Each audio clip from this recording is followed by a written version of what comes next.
So let's look at multiplication and division of surds. Multiplication and division of surds. From the rule, which we already know, let's take some examples. Now, evaluate the following. Evaluate the following. Let's start with number 1.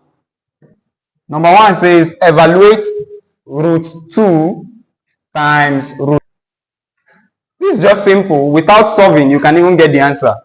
Because you know that from the rule, this is same thing as saying root 2 times what? This is not the privilege we had in addition and subtraction.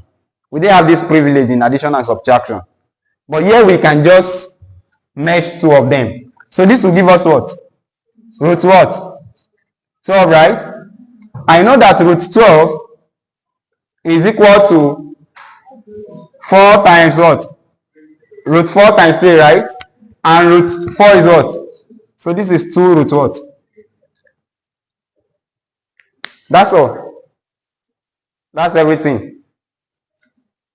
Number 2. Evaluate root 60.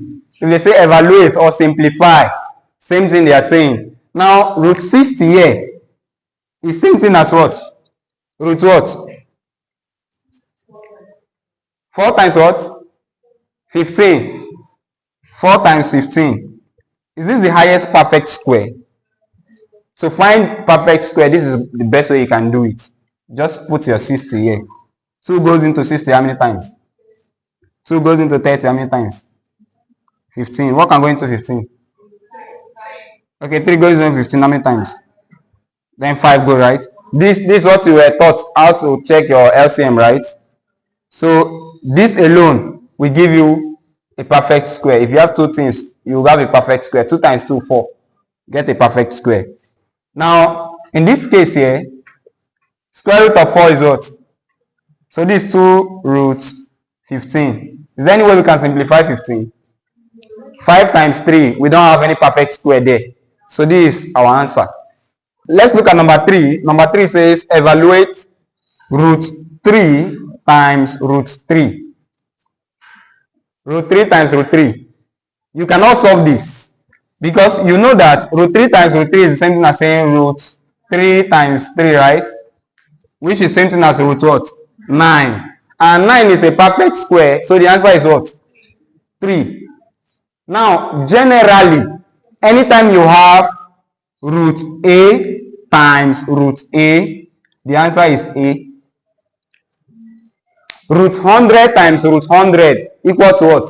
100. Is it not? Just like we had root 3 times root 3. We solve and we end up with 3. Root 3 times 3 equals to 3. Root 4 times 4. Now check. If we have root 4 times root 4, root 4 times root 4 will give me what? Root 16, right? Which is what? 4. Root 5 times root 5 is equal to 5. Because root 5 times root 5 will give me root what? 25, right? Which is still what? 5. Root 6 times 6 is root 36, which is still 6. So anytime you have 2 roots, 2 same roots multiplying each other, the answer is that number without the roots. Do you get that? So root A times root A is equal to A. We'll be applying this thing, and this thing will help you to be fast in solving. So let's solve number 4 together. Root 35 all over root 5. Remember the privilege we have in multiplication and division. This is the same thing as saying root 35 all over 5, right? Is it not? Root 35 over 5 is same thing as what? 35 divided by 5 is what? 35 divided by 5? 7. Root 7. Is there any way we can simplify that?